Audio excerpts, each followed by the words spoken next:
as you move along and you start to create for yourself certain norms and standards that govern your life and the way you think and the way you act and that. Tell me 4 or 5 qualities that you think a coach has to have to achieve success. And knowing you, success is clearly not going to be ultimately defined by how many games you win or you lose. So, with that perspective in mind, what are 4 or 5 things you think a successful coach has to have? Best question you've asked. Did you say that because it wasn't about you? Yeah, I'm really good at answering questions that are not about me. That's exactly right. That's 1,000% correct. The first thing is this. The best in any field, coaches, business owners, no matter what, the best in any field realize that who they are professionally and who they are personally are the same. I do not think that there is a difference. You have been gone from coaching over 20 years, and everyone still calls you coach. And to me, the reason they call you coach is a sign of respect, but also who you are personally and who you are professionally, they're the same. It's a lifestyle. And I don't think that you can be successful in any walk of life, particularly in coaching, unless you understand that this is not a job. This is your lifestyle. And so it's not Monday through Friday and Saturday mornings. It's not, well, you're going to get 2 weeks off a year. No, this is what you do around the clock all the time. That would be the first thing that I would say. The second thing that I would say is who you are personally, what you believe, what your morals are, what your values are, who you are as a person, as a husband, as a father.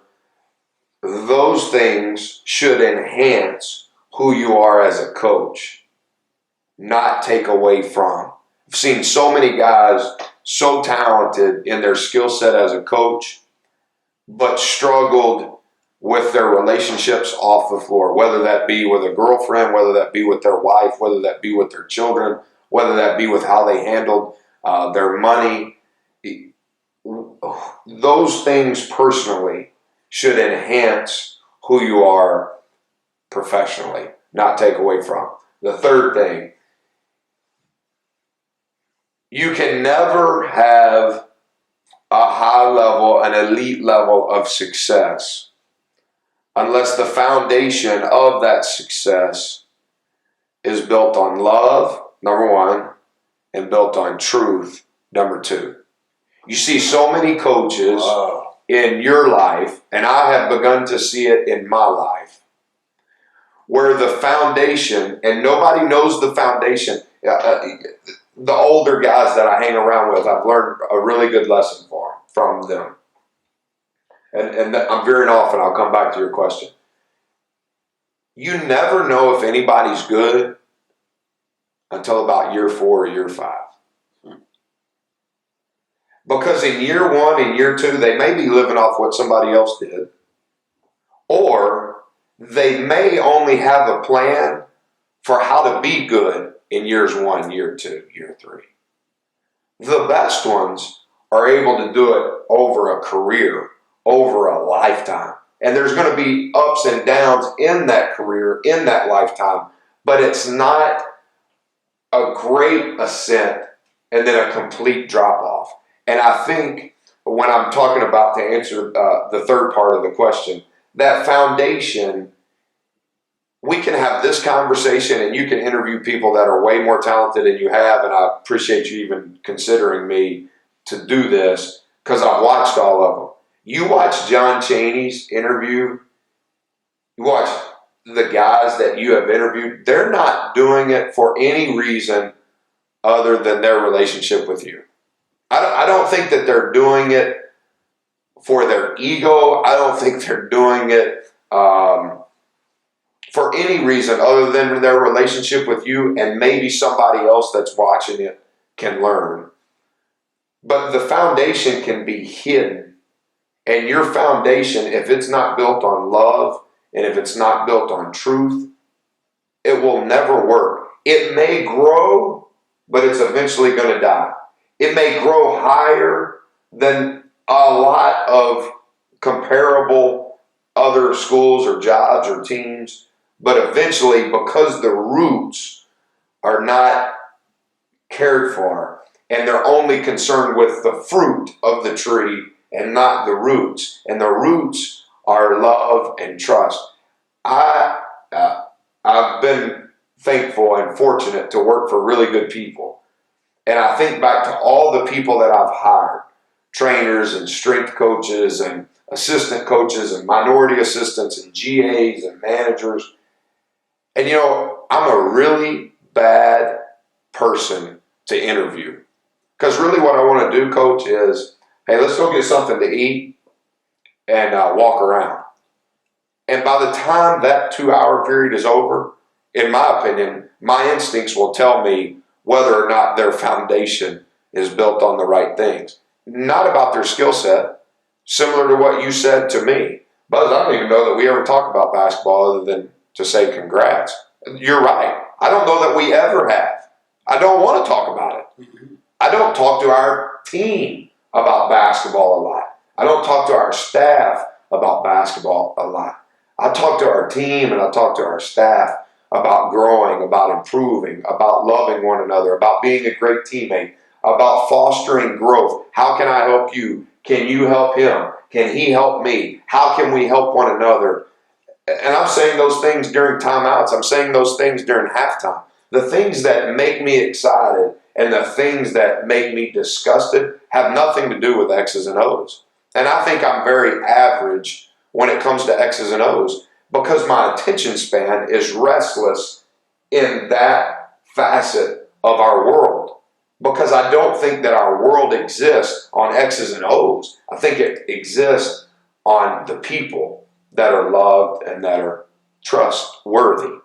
And so, if you were to summarize all of those things, obviously a lot of it, nearly all of it, is based on that person's character.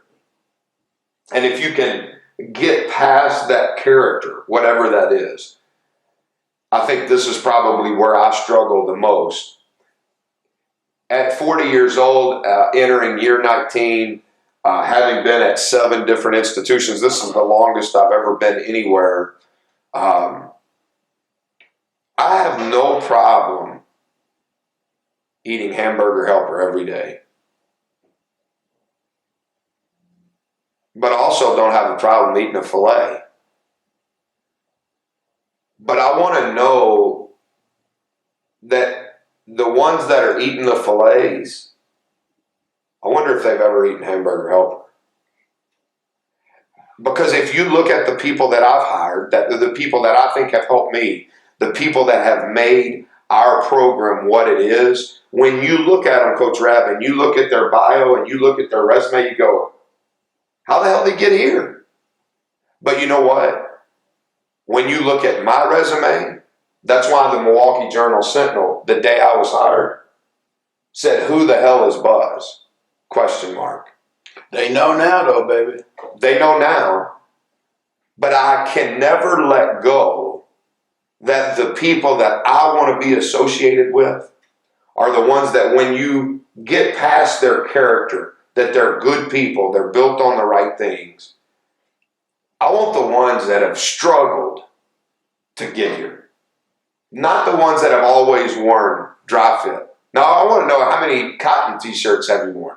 Matter of fact, how many cotton t-shirts have you worn with only one color logo? Not the ones with 2-color and 3-color logo.